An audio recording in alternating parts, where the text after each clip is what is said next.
Everybody likes new things. Amen? Even God, including God, He likes new things. Yun ang Diyos natin. Gusto niya rin ng mga bagong bagay. Kaya sabi niya sa Tagalog, sa Revelation 21 verse 5, binabago ko na ngayon. Ang lahat ng bagay. Hallelujah! Sinong excited dito sa mga bagong bagay na gagawin ni Lord sa buhay mo sa taong ito? Dinideklara ko ngayon sa pangalan ni Jesus, may bagong bagay na gagawin ng Diyos sa buhay mo. Ang naniniwala, sumigaw ng amen! Woo! Are you ready for new things, church? I said, are you ready for new revelation? New blessings. Are you ready for a breakthrough this year? If you believe, shout amen! Woo! Pumalakpak ka ngayon at magsabi ng amen! Woo! Hallelujah! Because our God is a God of new things. Maging ang Diyos gusto niyang gumawa ng bago sa buhay mo. Kung ikaw nga gusto mo ng laging bago wag lang asawa. Amen.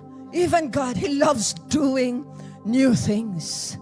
He loves declaring, making new things. This Revelation 21 verse 5 was prophesied in Isaiah. The prophet Isaiah. Pinrophesy na ito ng Isaiah 43 verse 19. Nang sabi doon sa 43:19, behold, I will do a new thing. Whew.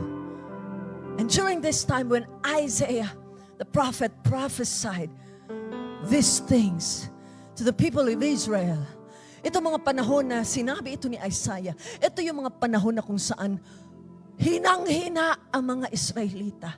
Walang-wala sila. Dahil sila naging bihag. During this time that Isaiah prophesied, the Israelites were in a time of great difficulty. It was a time of great sorrow when Isaiah prophesied these things. It was a time of great trouble in Israel. They've been through so many struggles, so many hardships and trouble. Dahil nabihag sila sa mga panahong ito, sila'y mga bihag. Their homes were destroyed. The temple was destroyed. Can you show us this photo? Ganito po yung nangyari kung ima-imagine natin. No? Ganyan ang itsura ng bayan ng Israel. If you can picture in our mind, during this time, the prophet spoke up and said, behold, I will make new things. Their homes destroyed. Wala silang makitang maganda.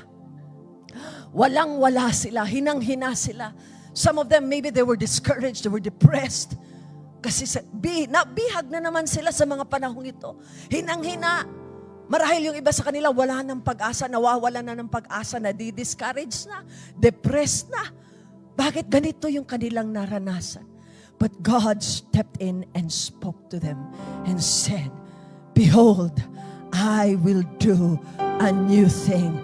And God is saying to you this morning, church, ano man ang pinagdaanan mo nung nakaraang taon, ang sabi ng Lord sa taong ito, gagawa ako ng bago. I will make a new thing this year. If you believe, shout amen!